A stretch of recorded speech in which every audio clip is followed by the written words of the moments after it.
Yep, I just looked at the chart and this is post-market AM session. I rescanned it and the most recent video that we watched yesterday in the stream, I actually covered this, but I didn't really want to use it because, well, I haven't finished the whole entire video. I want to finish that first to get the proper context. But from what I know right now, you guys see this candle right here? That is a candle that's offered buy side and then sell side. And then the market's traded through that, which means, or rather, this area of price action is balanced. We have this fair value gap here, and earlier I said I wanted to see it come down to this hourly fair value gap, but it didn't. Why? Because of this balanced price range. We don't need to see that because it's already balanced, right? Next, we come retrace. So retrace, form a fair value gap here, and that's what we want to look at, right? This area of price action, or rather, that area of price action is what we really want to see, right? The most significant low would be this swing low here. And what did we do at 8:30?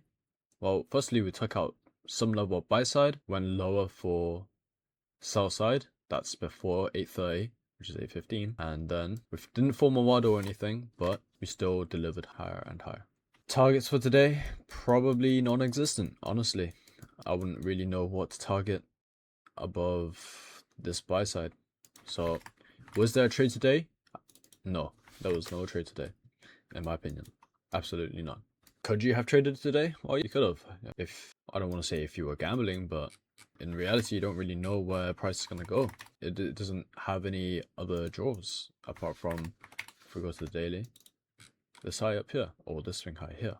But overall, on the hourly, let's see if there's any gaps here that maybe you could have targeted. No. Actually, maybe you could use that hourly gap here, up here. But I think this is just sort of stretching it. I think it's just a bit, you're kind of forcing something into the market, and I don't think that's pretty good. Just saying. Now, if we use this range here, use this from the body to the, we see -1 here, that's where we traveled up to, and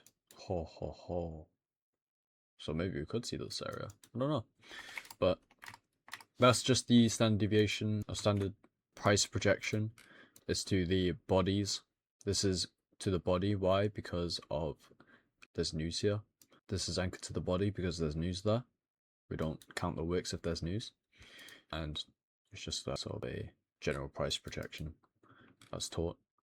And we can see that -1 got hit. So if you were really going to take a trade, which I really would not, probably -1. -1 would have been a nice target. And that's the first area after, this is your first take profit basically, your first partial, after we took out this high here. You only target this -1 area when you take out this high here. But yeah, there's not really much to add. I can't really force anything else inside. Pause. Alright. 15-minute fair value gap, old swing high. We respect that. Nothing here there. Also, again, same sort of thing. If you look at this area here, that's a balanced price range.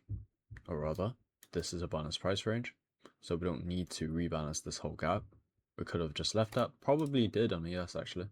Oh, ES didn't really have that balanced price range. So I actually think that we should have rebalanced that fully. But I think that's kind of it. So overall, it wasn't a bad call that this hourly gap was to be hit. And more of a misinformation sort of thing.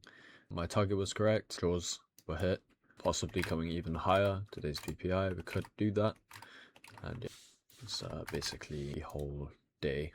Why didn't we form a model here? I have no idea. Maybe on the 2-3 minute. I have no idea. There was no model here anyway.